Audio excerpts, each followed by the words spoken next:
से भी जानना चाहूंगी, आपका पद में जानना चाहूंगी श्री राम युवा सेना। जी, श्री राम युवा सेना में मेरे पास प्रदेश महामंत्री का दायित्व है। बिल्कुल यही बात नहीं कि तिरंगे को लेकर के जो अपमान की बात यहाँ पर कही जा रही है, जो विपक्षी है उनके द्वारा कही जा रही है कि अपमान किया गया, उल्टा तिरंगा फहराया गया।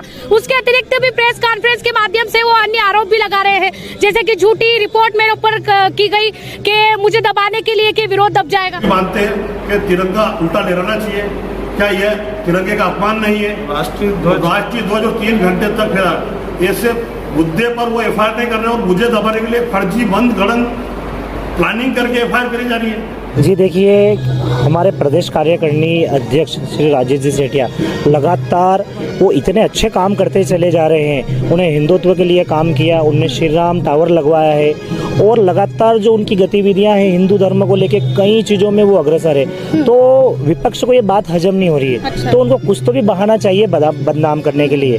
वो स्वयं तो कुछ काम कर नहीं रही हैं और स्वयं जब कुछ काम नहीं कर रहे, उनकी पार्टियां कुछ काम नहीं कर रही है, कई सारी चीज़ें हैं। तो मेरा यही कहना है कि जो धर्म विरोधी है उनका चेहरा साफ दिख रहा है, वो गलत लोग हैं। वो यूँ कह रहे हैं उनके पास साक्ष्य है कि तिरंगा उल्टा फहराया गया था। तो सेठिया जी का इसमें क्या कहना है? उनका क्या मानना है कि गलती से हुआ या फिर किसी अन्य के द्वारा किया गया?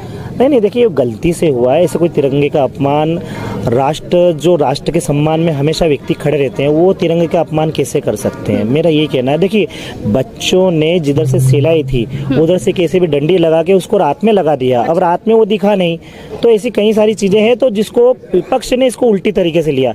तो देखो, मैं पार्टी को लेके बात नहीं करना चाहता हूँ, लेकिन हमारे जो प्रदेश कार्यकारिणी अध्यक्ष जी है राजेश जी सेठिया, हम लोग उन्हीं को लेके यहाँ एकत्रित हुए हैं और उन्हीं के सम्मान में एकत्रित हुए हैं। बिल्कुल, ये बात भी दोहराई जा रही थी उनके द्वारा कि कभी सेठिया जी गलती मानते तो हैं, लेकिन कभी कहते हैं कि बच्चों द्वारा गलती हुई, कभी कहते हैं कर्मचारियों द्वारा। तो करता है, अपने घर पे उल्टा फहराता है और 3 घंटे तक जब पूरी गरोड़ उसे देख चुकी होती है, उसके व्हाट्सएप पे वायरल हो चुका होता है, उसके बाद एक कर्मचारी से उसको सीधा करवाता है। शर्म की बात है, इतना कुछ होने के बावजूद भी उस गुरूर वाले ने कभी माफ़ी नहीं मांगी अपने चमचों से और अपने इर्द गिर्द लोगों से लिखवा रहा है कि बच्चों की मानविक भूल है। बच्चे अगर दूध पीते होते तो हम मानते कि वो मानविक भूल होती, लेकिन बच्चे इंजीनियरिंग क्लास में हैं, बच्चे सीबीएसई स्कूल में हैं और वो ऐसी गलती कर रहे हैं जिन्हें यही पता नहीं कि अपने देश का झंडा उसमें कितने रंग होते हैं, कौन सा रंग ऊपर होता है, कौन सा रंग नीचे होता है। जब ये बात चली तब वो आदमी फिर अपनी बात से वो करता है और बोलता है कि मेरे कर्मचारी द्वारा गलती हो गई। जो भी हुआ, जब आप ये बोलो ना गलती हुई है और गलती हुई है तो उसकी सजा मिलना चाहिए। मेन बात क्या है, गलती बच्चों द्वारा की गई है या फिर कर्मचारियों द्वारा? नहीं, देखिए कर्मचारी तो ध्वज नहीं लगाएंगे, घर के ऊपर तो तिरंगे के सम्मान में हर जगह ध्वज लगे हैं और घर घर तिरंगा, यानी हर घर तिरंगा, तो उसी को लेके बच्चों ने भी लगा है। तो देखिए कि देश में अगर तथाकथित अगर ऐसी बातें होती है कि हर व्यक्ति अपने घर पे ध्वज लगा रहा है, तो बच्चों के भी मन में ये भावना उत्पन्न होती है। और अगर ध्वज अगर वास्तविक में उल्टा लगा है तो मेरा ये कहना है कि इस राष्ट्र के बड़े बड़े पदाधिकारी, बड़े बड़े नेता तिरंगे के कई बार अपमान कर चुके होते हैं और किया भी है। हमने देखा है शिवपुरी में भी फेराया है, जबकि ये तो लगाया है। तो लगाना और फेराना दोनों चीज़ अलग है।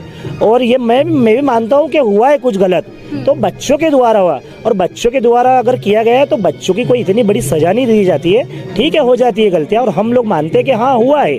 जी देखिए, गलती से हुआ है या फिर अगर जानबूझकर किया जाता है तो एफआईआर होती है, कुछ नियम होते हैं।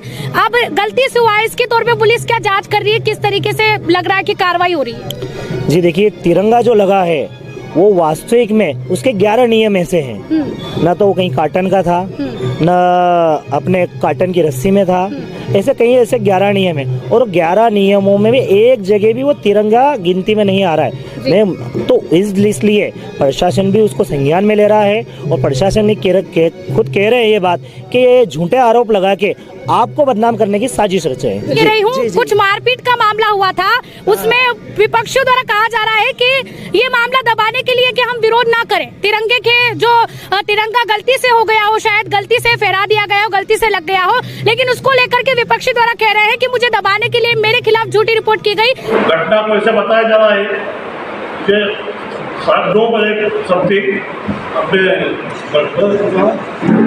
जोड़वा के यहाँ बड़ के नीचे एक काली गाड़ी आती है और उसके साथ मारपीट करती है, जो बिल्कुल फूट रखी थी। आपने एसडीएम साहब को और एसडीओपी साहब को दोनों को आवेदन दिया है कि हमारी मोबाइल लोकेशन निकालते हैं। जब 7 दिन हमारी एफआईआर 7 दिन हो गए हमें धरना करते हुए, तो हमारी एफआईआर नहीं की जा रही है।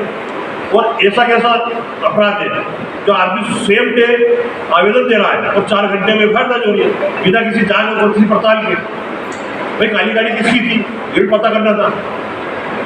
और वो कह रहे हैं कि ना मेरा मोबाइल लोकेशन उस जगह का मिल रहा है, ना कोई दूसरी अन्य चीज मिल रही है। तो ऐसा वो कह रहे हैं कि मेरे ऊपर झूठी रिपोर्ट की गई है, ये मुद्दा दबाने के लिए। देखिए, मैंने अभी आपको एक बात कही है कि मैं किसी पार्टी को लेके अभी यहाँ कहना नहीं चाहूँगा, क्योंकि हम श्री राम युवा सेना है और श्री राम युवा सेना सिर्फ हिंदुत्व के लिए कार्य करती है। जिस दिन ये पार्टी पॉलिटिक्स का विषय होगा तो उस दिन वो दिन देखा तो जाएगा। आपका कहना है कि जो हिंदुत्व के लिए काम कर रहे हैं सेठिया, जैसे श्री राम टावर की स्थापना की गई, श्री राम टावर लगाया गया, आज पूरे गरुड़ में जो है हनुमान चालीसा का जो स्वर है सुनाई देता है, तो जो हिंदुत्व के लिए काम करते हैं उनके साथ जो है प्रदेश अध्यक्ष राजेश सेठिया के समर्थन में आज खड़े हुए हैं। इसको लेकर के ज्ञापन दिया जा रहा है अनुभागीय अधिकारी रविंद्र परमार को।